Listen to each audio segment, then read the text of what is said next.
Hey y'all, it's Jamie. Welcome back to my channel, Cottage Hodgepodge, where I share with you the items that I've found at estate sales, thrift stores, garage sales, and auctions and sold on eBay through my vintage resale shop, also called Cottage Hodgepodge. Today I have a video for you showing what my sales were the week of September 18th through 25th. My total sales were $336.44, and my total cost of goods sold was $15.08. So the first item that I sold that week was this Ann Taylor retro-inspired green floral medallion sheath dress. It was sleeveless, size 6'8".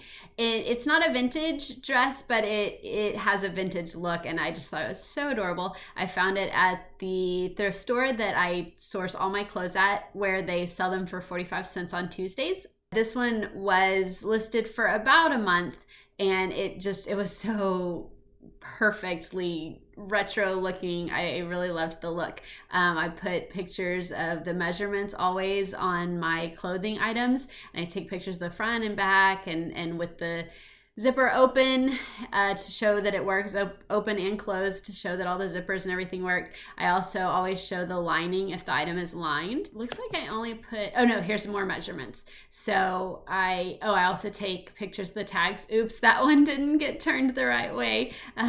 So sometimes that happens apparently. I always show the materials on the tags and the size, like on this first tag. And then close-ups of different features, like this one had these 3 buttons at the top on the front. And then here's more pictures of the measurements. I always do across the shoulders, across the chest, across the waist if applicable, and then the total length. That one got in the wrong place. It was back here at the very beginning. But that's what I show in my pictures. And I usually put the measurements in the description also, although I don't always do that. But I do try to remember to do that. Next up is this set of 3 Tupperware canisters. They were this beautiful bright yellow. My description is vintage Tupperware Servilier. I don't know if that's how you say that, but that's what I found when I researched these items. I found that's what the name that people were using, so I made sure to include that in my description. So vintage Tupperware Servilier nesting yellow daffodil canisters, set of 3, and I put bright at the end of my description because they were in great condition, really pretty color, not any like any fading of the color. A lot of times these things can happen, like if people put them in the dishwasher or things like that. But these were nice and bright. So my pictures here show the inside and the outside, the top and the bottom. I always try to use all 12 pictures if I can. That way I get as many eyes on the items as possible to make sure that something sells it and that everything is clear and there's no questions, so that when people get them, there's no surprises, especially if there's any kind of condition issues or anything like that. I always make sure to get a picture of it and put it in my description. That's super important. So these sold for $18. I took a best offer on them. I think I had them listed for $24 or something like that, but somebody offered me $18 and I accepted that. My cost on these was $3. I got them at a flea market, actually a long time ago, before I even started reselling again on eBay. They've been sitting in my closet in my bedroom for a while. I had a little stash of items from when we were selling before at a antique mall here in the Dallas-Fort Worth area, and when we closed that down, we kept a few items, and I've just had them stashed away for a while.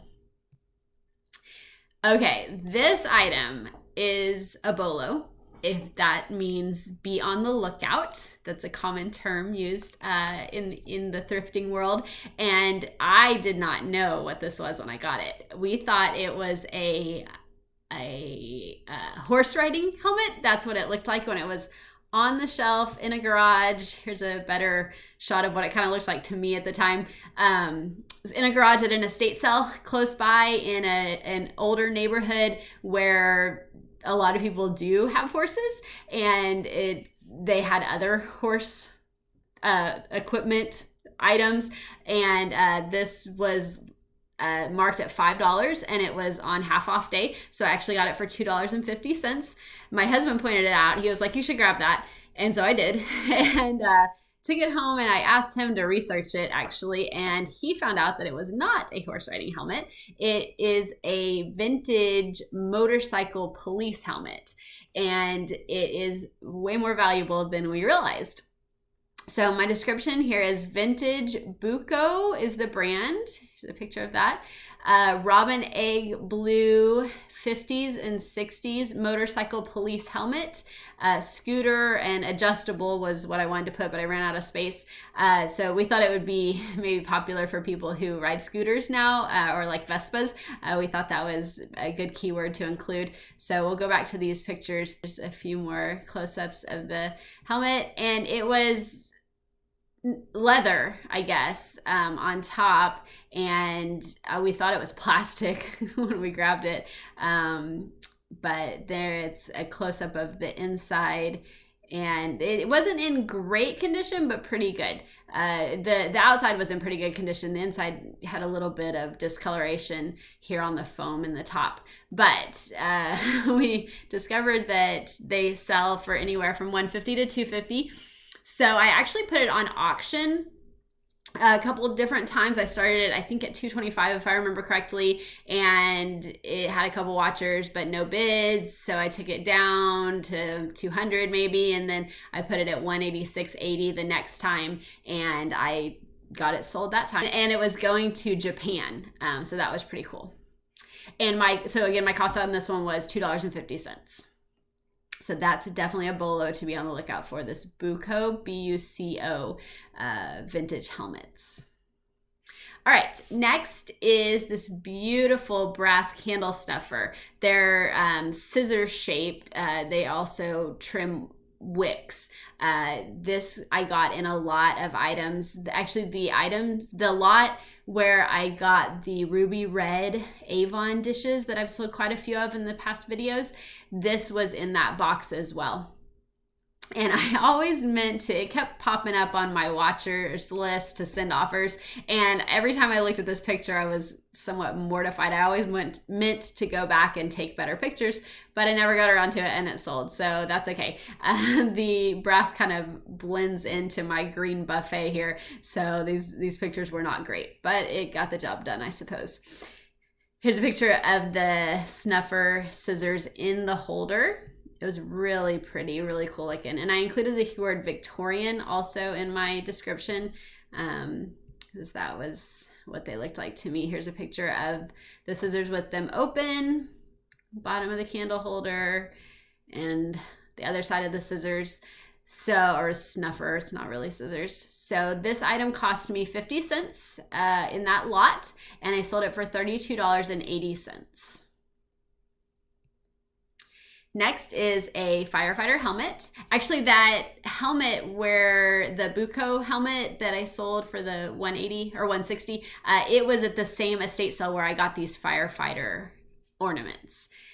So I got those ornaments, almost 200 of them for $75. And so my cost of goods total on those was 38 cents each. And this one sold for $8.80. It was a resin helmet, and my description is rugged fireman's hat. Oh, sorry, it wasn't resin, it was ceramic. Christmas ornament, hanging, red and ivory, 2x2, excellent use condition.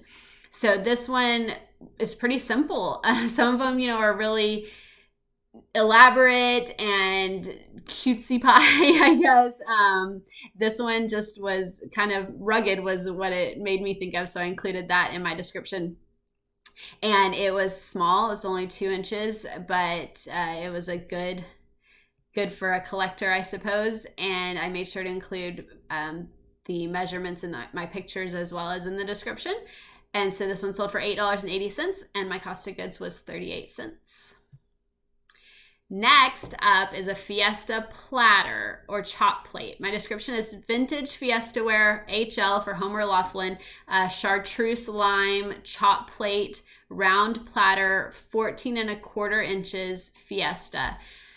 So I put for my main image this picture with the ruler, whatever, my vintage adjustable ruler that I think is so cute. I put this on as my main image so that people could see how big this thing was. Because if you just put this picture, it looks like a dinner plate. So I wanted to draw attention to the fact that this was a platter and it was 14 inches in diameter. So this sold within 24 hours, if I remember correctly, of being listed. I got this for 75 cents at an estate sale, and it was nice and clean, no scratches. Fiesta ware is definitely collectible. Oh, it does have a little imperfection here. Oops, come back. Where'd that picture go? There we go. That was part of when it was made. It wasn't anything from it being damaged. That's the nice thing about handmade items. A lot of times there are imperfections, but that's just part of it, and people don't have a problem with that. There actually were a couple little marks on the edge, so I made sure to get a good picture of those. This is the older of the Homer Laughlin stamps. So you want to look at the back because, of course, Fiesta ware is still made. You can buy it brand new still today. So there's newer and older logos, so you want to take a look at those. It's really easy to find which ones were made when. So this, you always want to include a picture of the vintage logo if you have a vintage item, because people are looking for those. And the back actually was quite imperfect, but that's always going to be face down on your on your table, right? So it didn't seem to be a problem at all. I had this listed for $50 and they sent me an offer of $45, which I accepted right away and got this shipped out.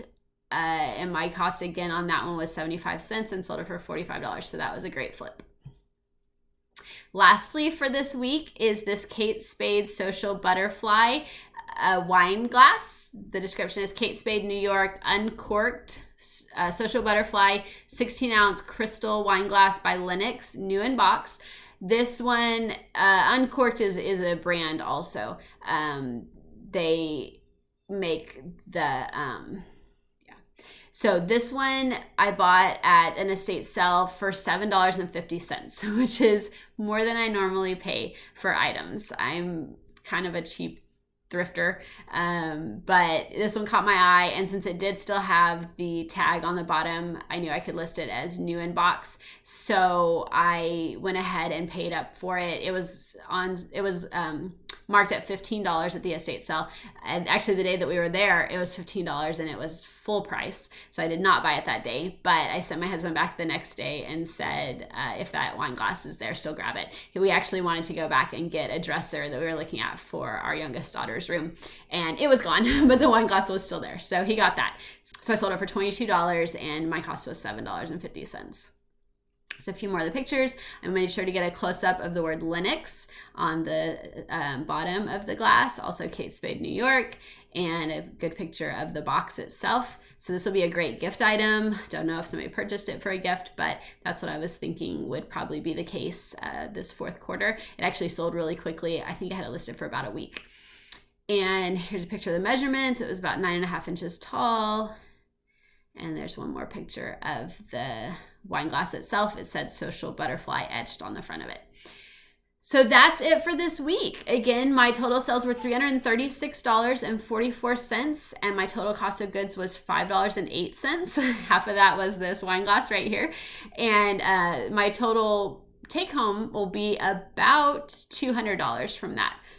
So after you subtract eBay fees and money set aside for income taxes, it's generally around 50%, but my cost of goods was pretty low. That Buco helmet really bumped that up as far as the difference between costs and sale price. So I'm estimating closer to 200 this time rather than around 170 that you would estimate for about half. So thanks for watching. If you enjoy this kind of content, I would love for you to subscribe to my channel and give this video a thumbs up, and we will see you next time.